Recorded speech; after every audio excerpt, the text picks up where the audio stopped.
Everyone loves giving financial advice. Friends, family, coworkers, internet gurus, people who are broke and people who got lucky once. People who read one book and now feel qualified. And the dangerous part, a lot of the worst financial advice sounds responsible. It sounds mature. It sounds safe. It sounds smart, but it quietly keeps people stuck.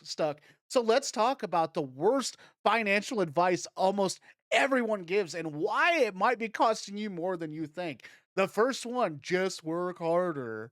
This sounds motivating, right? But it's incomplete. Working harder at a low paying job doesn't automatically create wealth, okay? Working more hours without increasing skill, leverage, or pay rate just increases exhaustion, effort, and matters. It matters, but direction matters more. If you're underpaid, the answer might not be overtime. It might be negotiation, skill building, industry switching, starting something scalable, moving towards higher value problems. Hard work is powerful, but only when applied strategically. Second piece of terrible advice, too, is you know, debt is always bad. Now, reckless debt, yes, it's terrible. Okay. Credit card debt at 24% interest, absolutely destructive. But blanket statements like never use debt, ignore reality.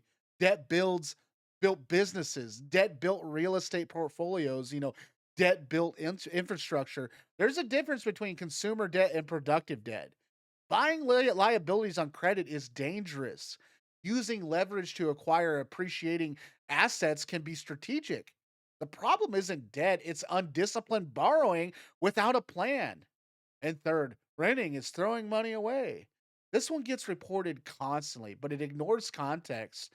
Renting buys flexibility. Renting avoids maintenance costs. Renting avoids property tax, repairs, and market risk. Renting can allow you to invest in the difference elsewhere. Home ownership can be amazing, but only when you're stable enough for it. Buying too early, too expensive, or just to feel grown up can trap people financially for years. It's not rent versus own, it's math versus emotion. And fourth, follow your passion and the money will follow. This sounds inspirational. It also bankrupts people too. Passion is great, but passion without market demand is just a hobby. Money follows value. Value follows solving problems people will pay for. You can love painting underwater rock sculptures, but if no one pays for them, it's not a business. Here's a better approach, okay? Building skills that create income, then use that income to fund your passions. You don't need to monetize every joy. And fifth, investing is risky. This advice keeps people broke longer than almost everything else. Not investing is risky. Inflation is real. Cash loses purchasing power. Time compounds, whether you participate or not. Yes, speculation is risky. Throwing money at hype is risky. Chasing trends is risky. But long term, diversified investing, historically, patience has beaten fear. Avoiding investing because it feels scary often costs far more than participating wisely. And here's the sixth: buy it, you deserve it. This one hides behind self care. Rough week, buy something. Hard month, upgrade something. Sad, retail therapy. Deserve is an emotional word. Money is a mathematical tool too. You can deserve peace, rest, joy without attaching a price tag to it. Rewarding yourself with financial setback doesn't create freedom. It creates dependency on the next paycheck.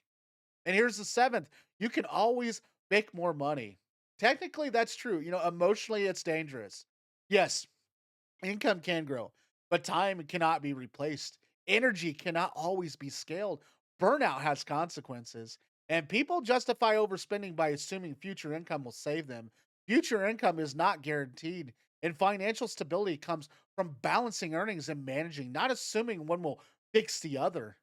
And here's the eighth one: keep up with your peers. This one is subtle, okay? Your friends, they buy houses, you buy a house, they upgrade cars, you upgrade a car, they take luxury vacations, you feel behind. Comparison is financially violent. You rarely know their debt, their stress, their savings, their family help, their real situation.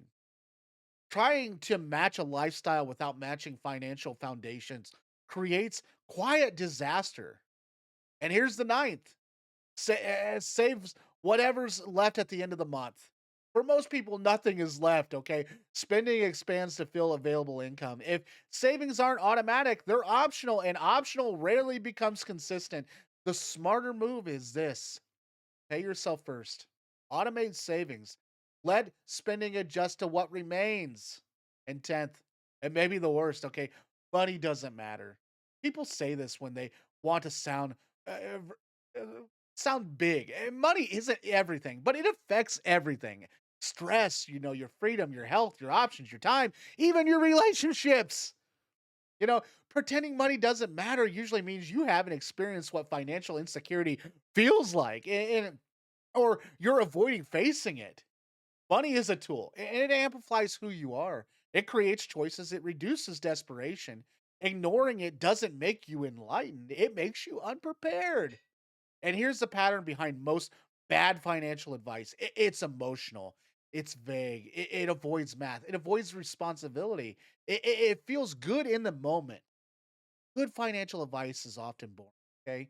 Track spending, invest consistently, avoid lifestyle inflations, increase income strategy, delay gratification, understand risk, or think long term.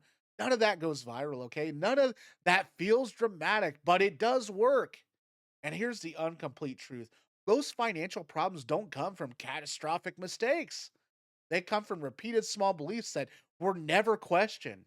If you audit your money struggles, you'll usually find a sentence behind them: I deserve this, or, I'll figure it out later.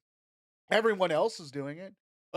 It'll work itself out. Or my favorite: money isn't everything. Beliefs shape behavior, and behavior shapes the outcome. The goal isn't to become obsessed with money, it's to become intentional with it, because the loudest advice is rarely the wisest. And the advice everyone repeats is often the advice keeping everyone average. If you want different results, you have to question common wisdom, especially when it sounds harmless, especially when everyone agrees with it, and especially when it feels comforting. Comfortable advice builds comfortable lives, strategic advice builds stable ones. Thanks for watching. If you liked today's video, like and subscribe. And if you really want to support the channel, feel free to buy me a coffee. It's in the description. I'd highly appreciate it. And then if you would be obliged to go ahead and check out this video up here on the right for more money saving advice that can always help you, and it always helps me. That's for sure. Thanks for watching. Take care, and we'll see you on the next one. Let's get rich.